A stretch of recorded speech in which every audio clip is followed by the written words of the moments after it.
Mga kadyots, heto na ang part 4 ng ating listahan ng mga celebrities na nagkaroon ng ugnayan pero hindi pinalad na tumuloy sa simbahan. Marami ang dahilan bakit di nauuwi sa kasalan ng mga pagmamahalan at isa na rito ay dahil sa dalang huling pangalan. Mga apelyido ng lalaki na hindi umaayon sa first name o middle name ng babae. Halika at reviewin natin kung sino-sino sila.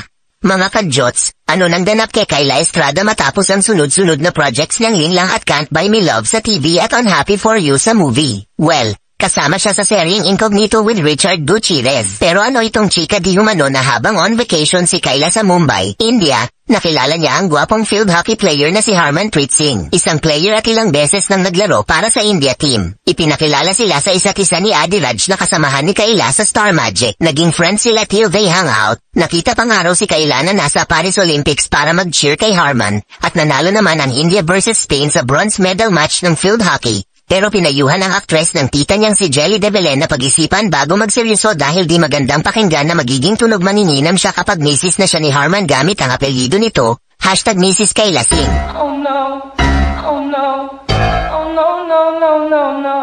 Mga kadyots, alam niyo bang ang totoong pangalan ng GMA7 main star na si Barbie Forteza ay Barbara Ambas? Nagsimula si Barbie bilang child star sa mga kapuso teleserye at nagbida na noong 2014 at hanggang ngayon ay lagi pa rin siyang nabibigyan ng magagandang primetime dramas. Isa pa lang fan ni Barbie ang basketball player na si Sonny Thos na naglaro sa Alaska team ng PBA mula 2004 hanggang mag-retire noong 2021. Fanboy itong si Sonny ng mga teleserye ni Barbie mula pa noong The Half Sisters Dramarama sa hapon ng Dalagita. Nahihiya lang siya dahil 16 years ang agwat nila, hanggang naipakilala sila sa isa't isa sa birthday party ni Benji Paras, kung saan ay inimbita ng anak ni Benji na si Andre ang co-star niyang si Barbie. At doon nga ay naging magkaibigan sila ng aktres. Pero naudlot ang friendship nila dahil pinayuhan si Barbie na madil niya na hindi magandang pakinggan ang magiging pangalan niya sakaling maging seryoso sila ni Sonny at mauwi sa kasalan gamit ang apelyido ng basketballista, #Mrs. Barbara Ambastos.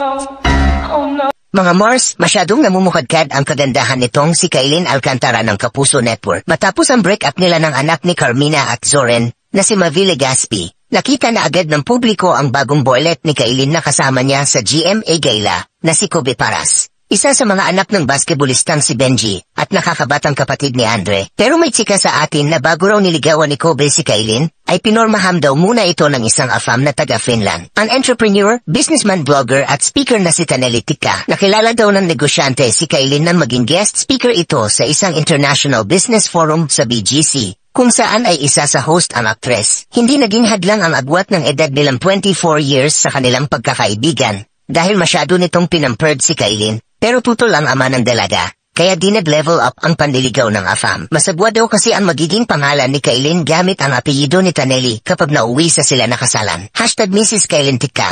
Oh no, oh no.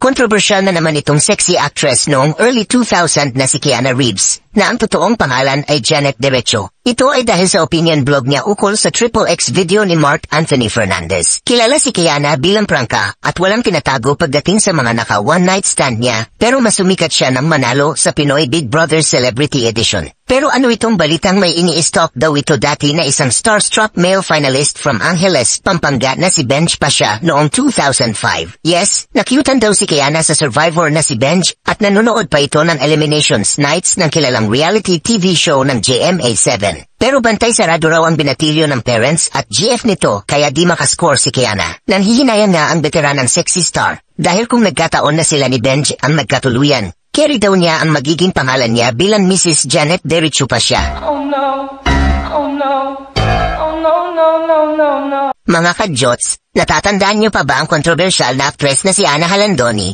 na pinag-usapan noong 2022 dahil binugbog ng kapamilya aktor na si Keith Thompson? Ano na ba ang bago sa kanya? Well, after 2 years, ay okay na naman siya at ngayon ay may movies na siya kung saan ay siya rin ang producer. Si Keith Thompson naman, ay balik na rin sa paggawa ng pelikula. Ang balita ay nagkaayos na ang dalawa, di lang tayo sure if nagkaurungan na ng demanda pero ayon sa dalawa ay wala raw balikan na nangyari. Pero ano itong mga versions ng mga marites, na back into each other's arm na raw ang mag-ex? Wala raw kasi makita si Ana na lalaking gaya ni Keith, na mapanakit, walang malasakit, pasakit, at parang pagkit kung makadikit, kaya pinatawad na niya ito dahil di niya mapigilan ang kanyang karupukan kapag siya ay inaakit ni Keith. Huwag na tayong magtanong kung bakit, kaya ang mga inggit ay pipikit.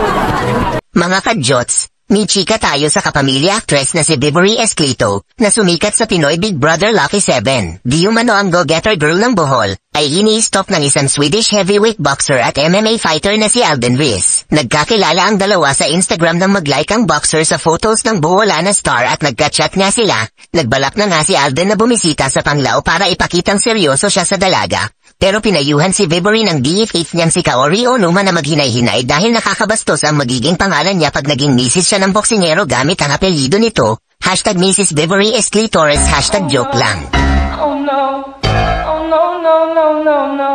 Alam niyo bang ang kakapanalo lang na 2024 US Open Women's Tennis Champion na si Aryna Sabalenka ng Belarus ay freenay pala ng ating top player na si Alex Ayala na nagkasama sa Spain. At knows niyo rin bang pinopormahan pala ng isang PBA player itong si Sabalenka? Oo mga maritis, di umano ay nag-cruise ang landas ni Sabalenka at ng Meralco box player na si Allen Maliksi sa Amerika noong may training ang Meralco during pre-season ng PBA at tama namang may tennis competition on the same city ang WTA World No. 2 player. Ipinakilala sila sa isa't isa na isang Philam tennis organizer. Naging friends at lumalabas sila. Naikwento ni Sabalenka sa friend nitong si Ayala na may manliligaw siyang Pinoy na basketbolista at kinikilig ang Belarusian dahil pinapatawa daw siya lagi ni Allen. Pero pinayuhan ni Alex si Sabalenka na pag-isipan muna ang lahat bago mauwi sa seryosohan dahil double meaning sa Pinoy ang kalalabasan ng pangalan niya sakaling pakasalan niya si Allen gamit ang apelyido ng basketbolista. Hashtag Mrs. Aryna Maliksi. Oh no.